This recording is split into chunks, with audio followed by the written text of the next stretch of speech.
రాత్రికాల ప్రార్థన. సజీవుడా, సర్వశక్తిమంతుడా, సకల ఆశీర్వాదములకు కారణభూతుడా, మీకు స్తోత్రాలు నాయనా, స్తుతులు చెల్లిస్తున్నాము తండ్రి.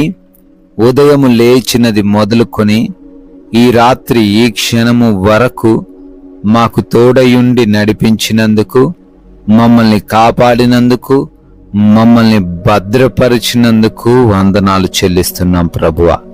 అయ్యా, ఈరోజు మేము జరిగించిన ప్రయాణాలు ఏ ప్రమాదం లేకుండా, ఏ అపాయము లేకుండా క్షేమముగా మార్చారు.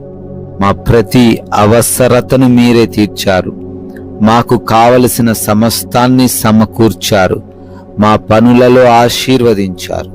ఈ రాత్రిన సజీవులుగా మీ పాద సన్నిధిన ఈ విధంగా కుటుంబముతో కలిసి ప్రార్థించుకునే ప్రశస్తమైన సమయాన్ని, విలువైన అవకాశాన్ని మాలో ఉన్న ప్రతి ఒక్కరికి దయచేసినందుకు స్తోత్రాలు చెల్లిస్తున్నాం ప్రభువా. Yes Lord. ఎవని మనస్సు నీ మీద ఆనుకొనునో వానిని నీవు పూర్ణ శాంతి గలవానిగా కాపాడుదువు అని యెషయా గ్రంథము 26వ అధ్యాయం 3వ వచనము ద్వారా తండ్రి భక్తుడు చెబుతున్నట్లుగా, అవునయ్యా, ఎవరి హృదయమైతే మీ పైన ఆనుకొని రాత్రి కాలంలో ఉంటుందో వారు సంపూర్ణ శాంతి కలిగి, ఏ ఆలోచన, ఏ భయము, ఏ కలవరము లేకుండా, ఎన్ని సమస్యలున్నా అవి వారినేమి చెయ్యకుండా సమాధానంగా జీవించగలుగుతారంటున్నారు నాయన.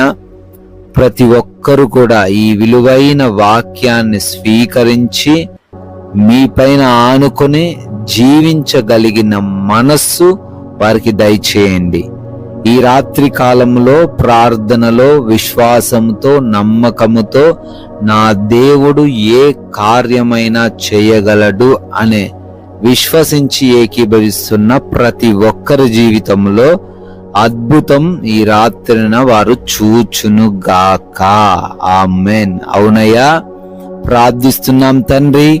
అనారోగ్యంతో ఉన్న ప్రతి ఒక్కరిని దర్శించండి అయ్యా. వారికి ఏ రోగం, ఎంత భయంకరమైన వ్యాధి ఉన్నా సంపూర్ణ స్వస్థత ఇచ్చారునైనా నమ్ముతున్నాం. అదేవిధంగా అయా, హృదయంలో వేదనను తొలగించండి.